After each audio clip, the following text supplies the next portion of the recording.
Welcome to the Healthy and Wealthy and Wise podcast with global sales trainer and professional speaker, Lois Koffi. Each week, it is her goal to share inspiration and education for you to be, do, have the best health and wealth and wisdom for your life.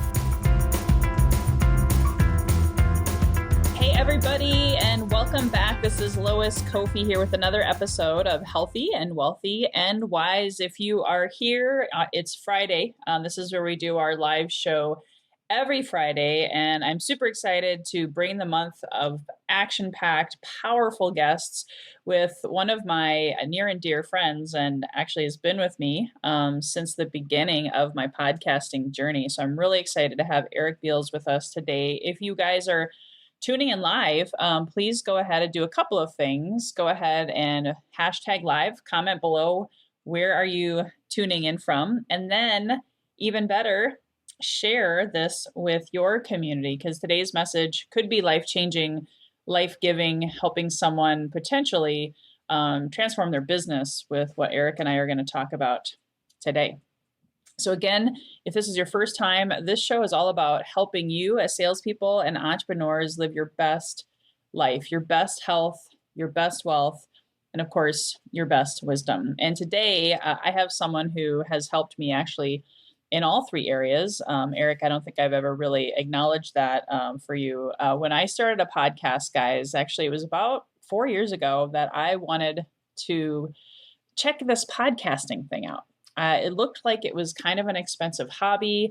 I'm not a tech person, so I was just like, maybe I'll just be on people's podcasts. That'll be great. And so I went on several podcasts and I found that I really enjoyed it. I really love being able to share my story and bring value. So it was about a year ago that I started looking into officially kicking off a podcast for real. And did you know that 70% of the people who do start a podcast will end up quitting by their third month because they're not making any money? It can be, although we're going to change that for you today, it can be expensive and it can take a lot of time. So when I started working with Eric, I don't remember if it was June of last year, July. Yeah, June he was or there July. when I launched. Yeah. So he was there since the beginning. And literally up until that point, I was doing it on my own. I was just like, oh, this takes so much time. I was one of those almost statistics thinking, I don't know if I'm going to keep doing this. So I found Eric. He literally, guys, has allowed me to just push play, bring my guests on, do the interview, and he takes care of the rest. So talk about time saver, money maker. We're going to talk about how you can monetize a podcast a little bit today. And it's allowed me to sleep more. It's allowed me to have a peaceful sleep knowing that my podcast is in great hands with you, Eric. So I'm going to go ahead and shut my trap and introduce you. I just wanted to give you a huge testimonial, guys, because this could be, like I said, life-changing. So please hit the share button if you're just joining us. So Eric, please tell us your story, your background, and why you do what you do. Yeah, thanks so much, Lois. I just want to say I'm like so excited to finally be on this show, being here from the beginning, really, just kind of but behind the scenes since June or July and stuff. I was kind of wondering, well, I wonder if I'm going to get on the show, and here I am. So super stoked to be here. And I also want to say that the one thing that really drew me to you was the fact that your podcast is called Healthy, Wealthy, and Wise. And what I love about that, I don't know if I told you this, but what I love about that is it really takes in a balance across all aspects of your life. You're not focused in just health, not focused in just wealth, but all of those things. And I think that's super, super important. And that's one of the main things that drew me to you and to working with you and everything. And so I a little bit my story. I've been started in video production actually about 10, 11 years ago, 2009. I say 12 years ago now. Can you believe that? 2009 is 12 years ago now. And I got started doing that and still do that to this day. And then I actually wasn't until recently that I got started doing podcasting, really due to COVID, and really was COVID was a bit of a rough point for us, where it was just like there, we were in the middle of a production that kind of got shut down during that and stuff too. So we're like, okay, what are we going to do? And then podcasting came into it, and I was like, oh, we could do this podcasting thing. It's kind of similar to what we already do, just with not as much video, just with the primary focus being around audio. And so that's kind of how I got into the podcasting realm. And what's funny, for video, I got into video really. It wasn't something that I thought throughout like high school when I was a kid. It kind of fell into me where I just kind of started experimenting with this little program on my computer called iMovie. And kind of a lot of you probably know exactly what that is. And if you don't, it's a video editing software for a basic one just on the computer. It comes free on Macs. And that's how I kind of got started with it. And it just kind of went from there. That's kind of my story on how I got to kind of where I am now. And then of course I met my fantastic wife, who should be on here right now as well. And she's the support for me. I see myself as the support for a lot of my clients, like podcasting or video production, and she's the support for me. So she's my support. You're a great tandem. I love working with both of you guys, and that's so good that you can have that support person, and how you pivoted. I mean, to go from, being face to face, belly to belly, and being so versatile. Maybe you can talk to that a little bit more if there's people out there that happen to know people in the audiovisual world, and how scary, or what was it like to sort of, not that you abandon that, because you can still do that stuff, right? But to go from one kind of very, very different to another, I love hearing that kind of stuff, because I think there's so many people out there who have like struggled during the pandemic, and it's great to hear people like you who've overcome something and made it work. Yeah, I felt like we were kind of in an interesting position because we are kind of in the digital business. We work with video production. You most of our content that we create, almost all of it, the end location is on the computer and viewed on the web. So for us, there was a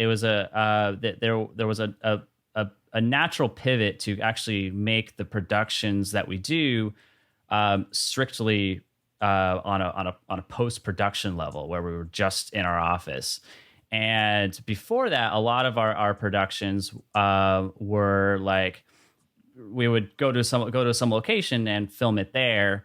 It might be a testimonial video or an about us video or that sort of thing.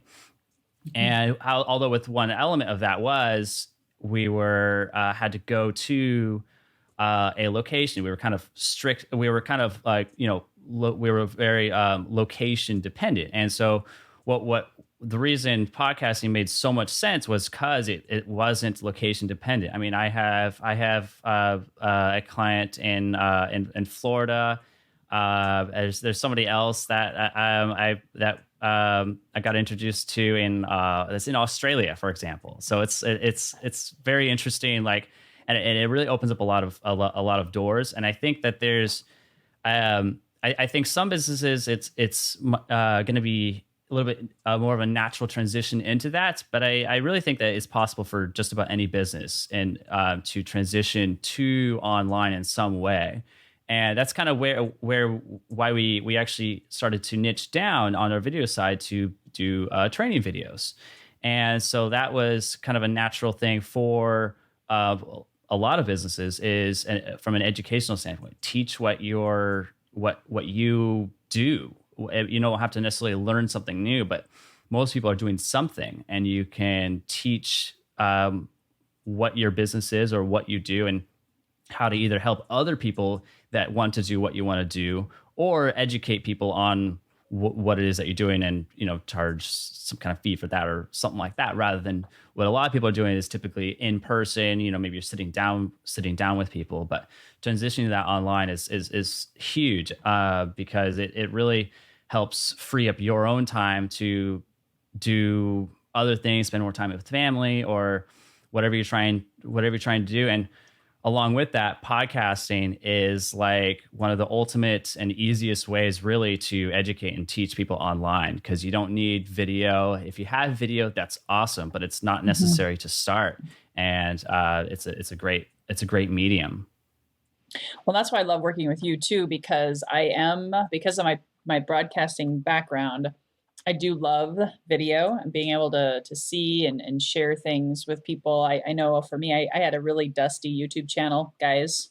Last year, I had to dust it off and almost felt like I was starting from scratch. So the power of video is huge. I've made thousands of dollars through the YouTube arena, and now that I'm on podcasting, it's really opened my mind. And I was definitely a year ago still 100% face-to-face, belly-to-belly, handshaking, business card carrying person.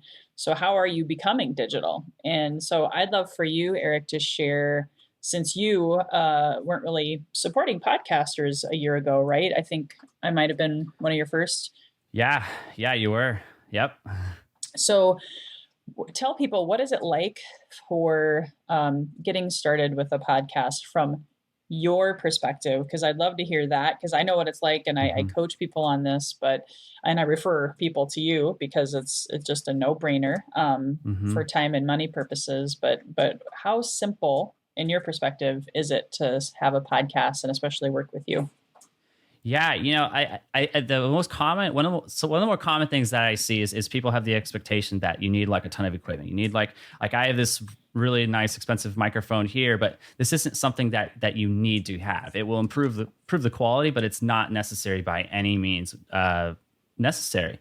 And there's actually like several software applications that really make it like actually completely free. Like if you're doing like a hobbyist sort of thing, there's a system called Anchor, which is completely free. They have their whole recording application, everything on their phone.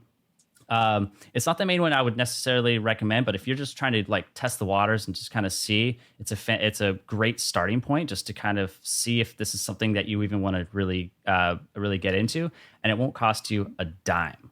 And but then another thing, if you want to see about building your business with it, or having an extra avenue for something that you teach.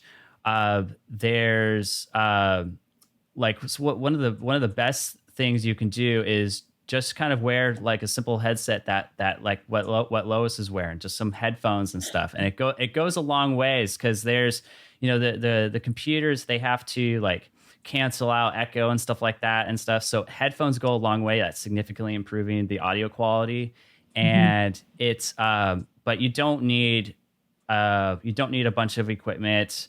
You don't need a ton of stuff. Like I got lighting and stuff like that here too. But if you're not doing video, what do you need lighting for? You don't need any of that. So really, it's not that. It's not as expensive as people think. It's the big studios that make it look expensive. So the people that have like $1 million podcasts and stuff like that too, they make it look expensive. But you don't need to do that. As long as your voice is clear, it's coming through, and you can even test something to see, listen to yourself on your setup. Can you understand yourself? Does it sound clean, or is there something distracting with the audio? Of course, finding a nice quiet room that you can be in and just let family members know in the household that like, hey, I'm going to be recording, so please don't interrupt me, and that sort of thing. That goes a long way and such too. So, but I mean, the best thing is just to really get started with it and then just improve from there. I love it. I have to share with it. I'm seeing all the comments, and I know you can't see all of them. Guys, please feel free to ask questions. We're only going to go for about 30 minutes tops. So if you want to ask your podcasting tech questions, or even podcasting questions in general that maybe I can answer, Eric and I make a phenomenal team, and we have a funny guy here, Michael Whitehouse. Michael. He was in a class that you took with me. You can podcast in the dark. So, yep. Anyway, I could go on with some really bad jokes on that one. But feel free, guys, to ask questions while you can. And I do know that it can be really stressful to know where to begin. So we're at the end. Eric has an amazing gift and offer and more education and free tools and things. And you can also find him just really quickly, so I don't forget. You can go to loiskoffi.com/resources. And I have all of my podcasting resources on that page, including Eric. And I know, Eric, you've experienced working with Podbean, Transistor. You mentioned Anchor is free, which is awesome. But if you had, and I know you're starting your own podcast, right? You're going to be starting that soon. If you had to pick, which one do you love working with the most, and which one are you planning on using for your podcast? The one I like the most is Transistor. I like it because I find, for me, user interface goes a long ways, and I find Transistor has a bit nicer interface. It is a little bit more expensive than starting off than Podbean is, but the user interface is better, and they allow for unlimited podcasts. So you can make multiple shows if you want. It's super easy. You just click on add, create a new show, and you're done. You don't have to pay any extra with it too. So if you're planning on having multiple podcasts, definitely Transistor is the way to go for that. And then Podbean is a good option. It's definitely quite a bit starting off cheaper than Transistor is, though. Awesome. And I use both of them because there's private podcasts, there's pros and cons either way, guys. And Michael asked the question that I was going to ask you too. So thanks, Michael, for making my job easier. What do you do from start to finish to make a podcaster's life easier? And I know I already kind of alluded to that. All I have to do, guys, is just push play. And Eric and I have worked out a system over time that he's perfected and has just made my life so much easier. But tell him a little bit more about kind of start to finish what you do. Yeah. So basically what I set up is a system where basically you don't even have to send me the file. You basically just hit record, and then I can take it from there. And I set it up in such a way that it's as easy as possible for you and your guests as well. So one element of that is I have a PDF that I set up. So I utilize a system called Riverside, and that system is a really nice system for recording really high quality audio. And one thing, like, StreamYard is fantastic. I love all the stuff. I love that you can bring up the comments. I think that's so cool. And so what we actually do, we're doing right now, is we actually have Riverside running in the background. And what that's doing is actually recording a localized file on the computer and then uploading it to the cloud. And what that means is if something were to cut out for a second, we wouldn't actually lose that audio and lose that file. And it records in high quality .wav files, which is a really high quality format for audio. And the reason that that's so important is one of the number one problems that I see, like in podcasting groups and a lot of tech problems that people have, is a lot of people utilize like Zoom too, which makes total sense. It's what people are familiar with. It's what people like. Zoom just completely went through the charts in terms of utilization during COVID, right? But the problem is it's not really built well for podcasting. And so the most common thing was internet dropouts, and that is and really always will be to some extent out of like my control. Like, at any moment, the internet could shut off for all I know, for whatever, and it would be out of my control. But and what Riverside does is it records a localized file. With all that said, I set it up in such a way that there's a lot of very complicated stuff going on in the background, but all you basically do is you click record, you talk to your guests, you talk about whatever, and then you hit stop, and then you're done. And then I have the file automatically at that point immediately. And then from there, it's just a matter of putting it together and getting it published, and I can handle all of that. Yeah, it's amazing, guys. Get him while he's still available, because I've given him so much business and referrals, and everyone is just in love with what he's able to do to take all of that off your hands. Again, don't become a statistic. 70% of the people who start a podcast, it becomes an expensive hobby, and or they quit. They don't make it past month 3. And he's great at communication, great at supporting. And again, stick around till the end. We'll have some gifts for you guys for showing up today. I also wanted to answer Jenny's question. I'll answer it first, and then anything else that you want to share from your perspective, Eric. What's the best way to make money with a podcast? Jenny, we don't have enough time, but let me answer that as quickly as I can. Ultimately, I don't say this to brag or impress, and there's no income claims, right? But I've been able to produce over $60,000 in income revenues generated through my podcasting journey. Now, there's a lot of parts to that. There's JV partner interviews. There's people that I interview that I get to be in front of their tribe. They get to be in front of my tribe. There's people who've actually been on my podcast that have actually turned around and hired me to coach them. I just had a new client. Actually, the same thing happened. She was a guest, and she was like, "Oh my gosh, I want to start a podcast, or I want to build an email list." So it's that way of giver's gain. Eric and I met through that philosophy and BNI of giver's gain. You really get to know a person. It's just like having a cup of coffee.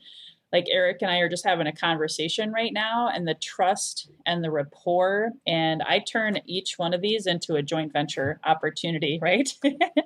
To be able to support one another and get in front of other people's tribes, OPA, other people's audiences, essentially. And then if you have an email list, that's how I capture a lot of people's information. They find me on my podcast. I just added 5 people to my email list this week, Jenny. They come in, some of them buy right away. Some of them are in my drip campaign, and then they buy down the road because they see value. They're attracted by the name, like Eric was talking about. I'm not going to tell you, you have to figure out the name is a big decision. But I coach people on that all the time. The name attracts your ideal customer or your dream avatar, and building a tribe and a community on Facebook is another way. I started a podcast, guys, because of COVID, but it's also because both of my coaches, a sales coach and my podcasting coach, I hired because they had a podcast. It gave me an opportunity to kind of stalk them, if you will, and listen to them. And then they would make free offers. And then before you know it, guess who hired them? So that was a very Cliff Notes version to answer your your question, Jenny. Michael's being funny again. Yes.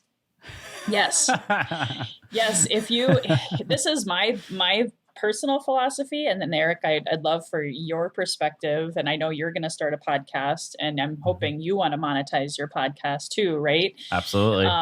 In my opinion, don't make it an expensive hobby, guys. It can take a lot of time. It can be a big distraction. You absolutely can make really, really good money. I know a gal who made $4 million last year through her podcast. And so it's incredible what's possible. So Eric, do you have anything else to add to that?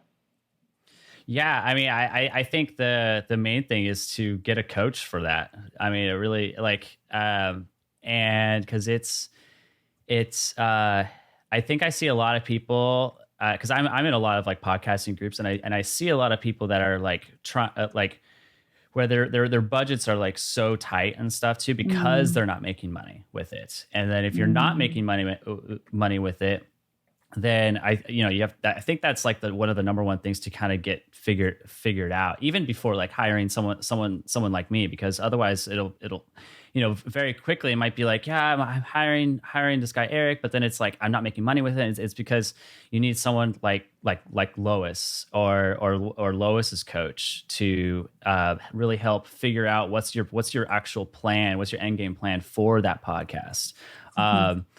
That's kind of why I brought up utilize something like Anchor. If you're just testing the waters, you're not even sure if it's something you really want to commit to. That's probably your best system to really use, because they have they've got it set up to really from beginning to end recording and publishing.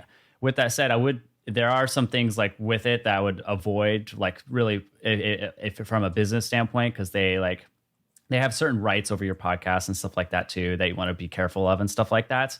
That's why you want to pay for something like Transistor or Podbean, where you actually do have the full ownership rights over your podcast.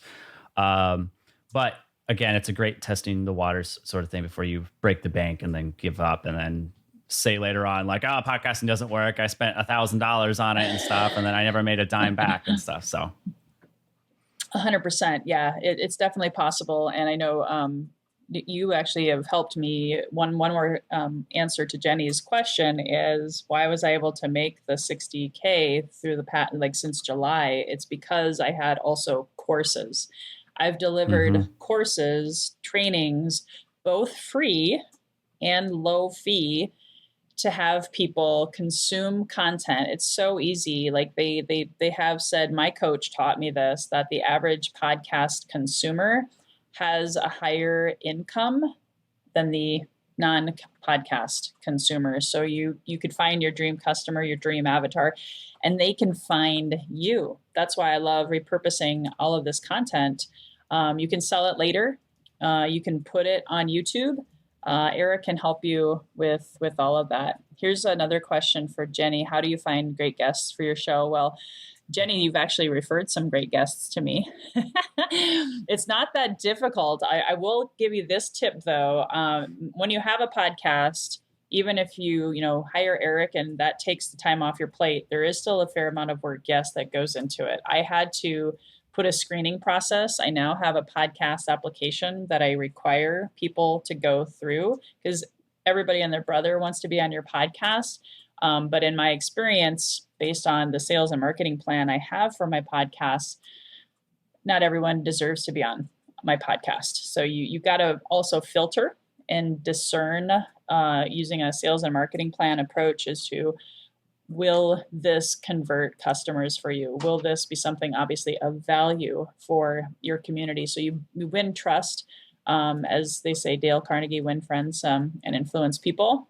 That's what I love about podcasting, be able to give free content, free inspiration, great people like Eric. And it's not that hard to find good guests. It's just, I would actually encourage you to have a process or an application or a screening filter so that you don't lose your mind, because that was before, besides having Eric, that was one of the biggest time sucks for me. So that's just some quick coaching on that. And so I know we're getting down to the end. Is there anything else you want to share that you feel like we haven't shared yet? And then we'll talk about your gifts and offers today.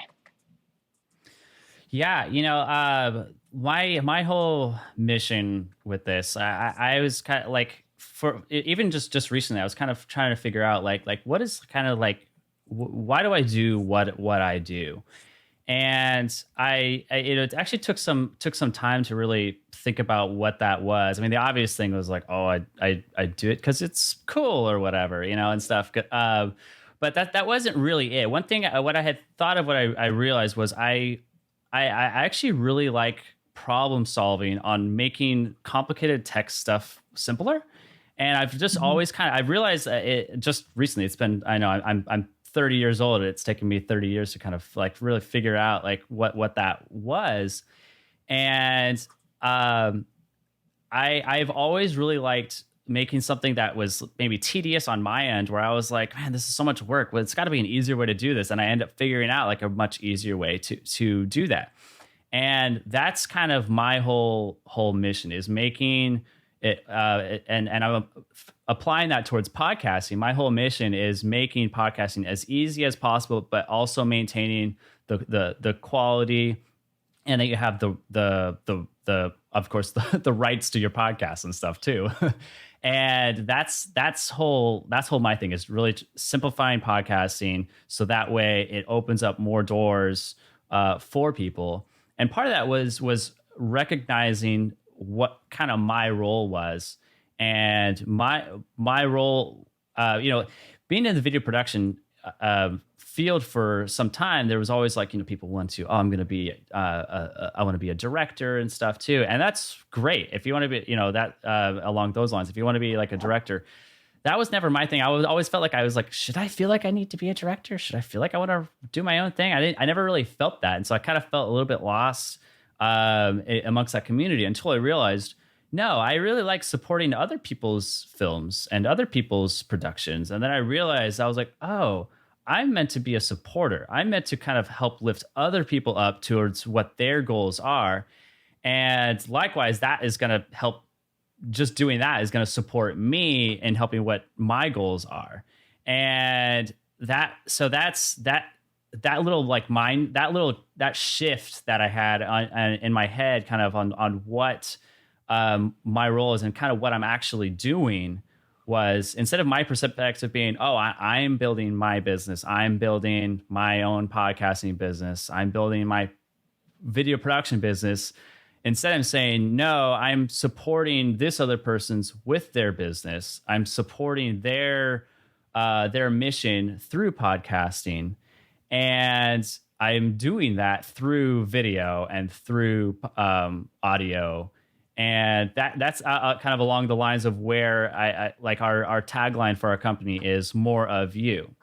And we came up with that thanks to the fantastic Richard Hawk, who's in our BNI group. And he, I thought on that because that really is boiling down to what's the end result really doing.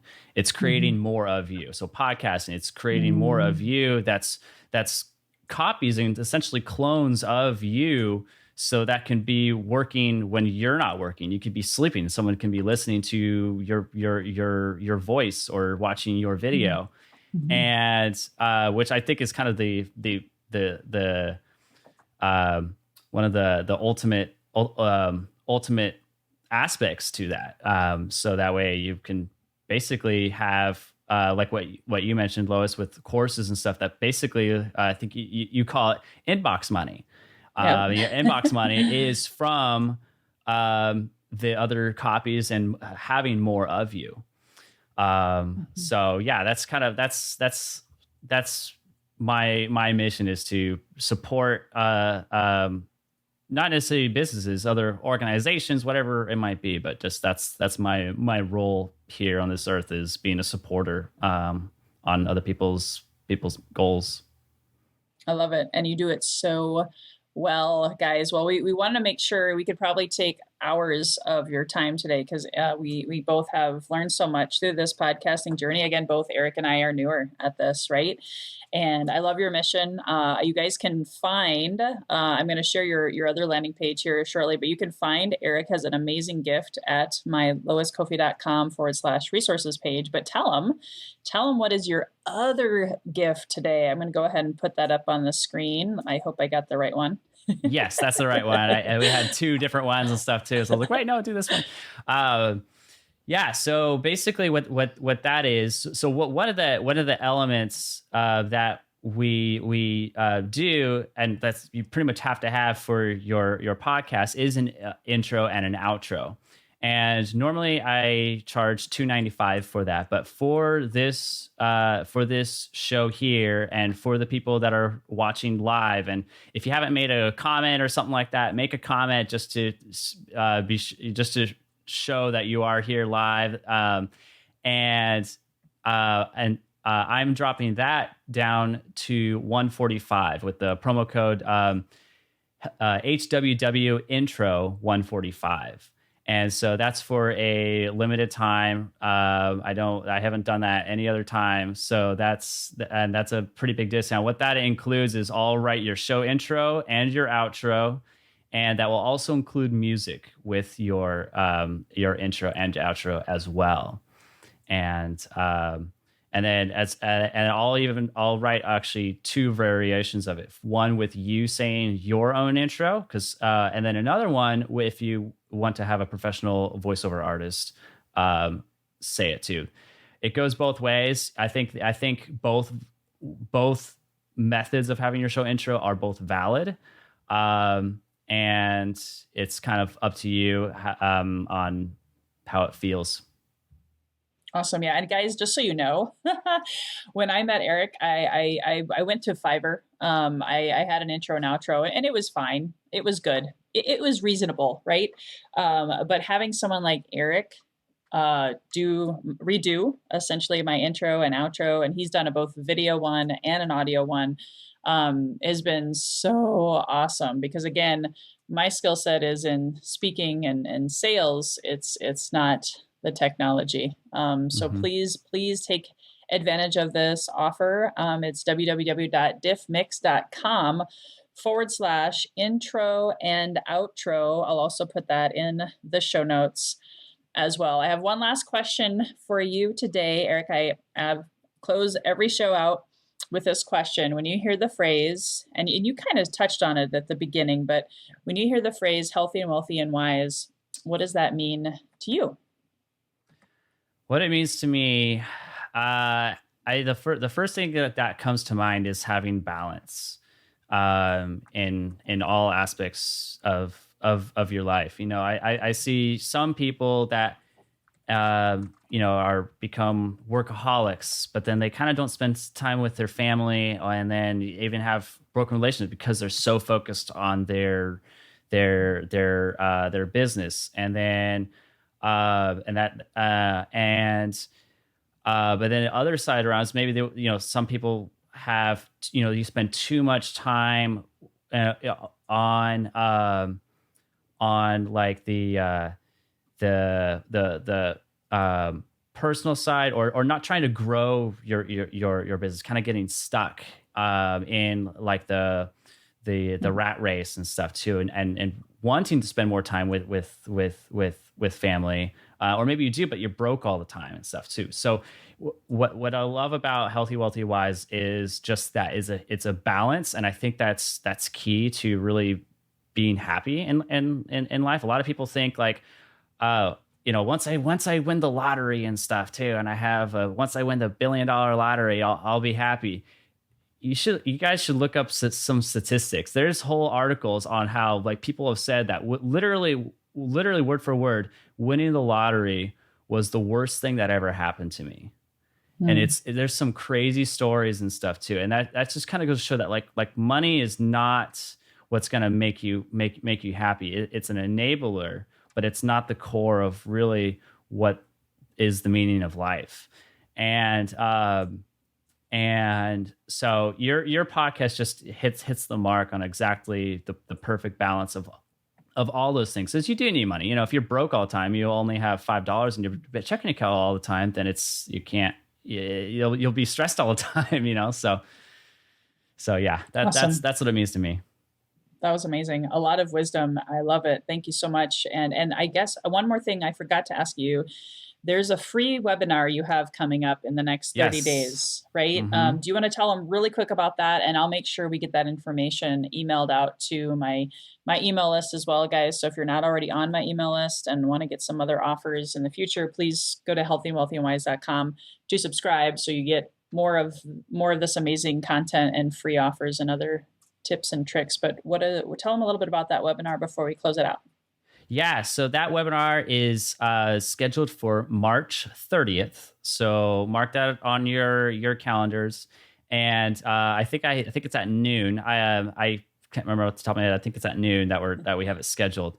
And it's basically it's going to really help get people started, like with podcasts. I'm going to kind of cover like some of the most common mistakes that I see people make in podcasting. And it's really going to be a helpful thing if you're looking to get into podcasting or get started with podcasting. That webinar is going to really answer a lot of questions. Even if you're already doing a podcast, but maybe running into some issues, it's also very valid for you as well. So those are people who have a podcast already going, and people who are thinking about starting a podcast. Great starting point, and that's for a lot of the technical stuff and really making that stuff easier for you. Awesome. I love it. Well, definitely make sure you subscribe to my email list, guys. I'll make sure you get that information. Obviously, reach out to Eric as well. And if you're not already inside, if you're hearing this later on YouTube or in iTunes, please join the Healthy and Wealthy and Wise Facebook community, because that's where Eric is at. where I am at, and all of my powerhouse guests like the amazing Jenny Harkleroad, who's out there cheering us on today. So thank you guys. Until next time, next week I have a wealth expert. His name is Jerry Feta, and he's going to be talking about wealth dynamics in this new normal. So until next time, guys, here's your best health, your best wealth, and your best wisdom. Bye-bye for now. Hey guys, thank you so much for listening to this episode. If you enjoyed this, please subscribe, refer a friend, and please drop me a rating or a review. If you do that, I'll reward you with a free 20-minute free coaching session on crafting your journey to your best self. Reach out to me at lois@loiskoffi.com to claim your 20-minute slot. Until next time, be healthy, wealthy, and wise.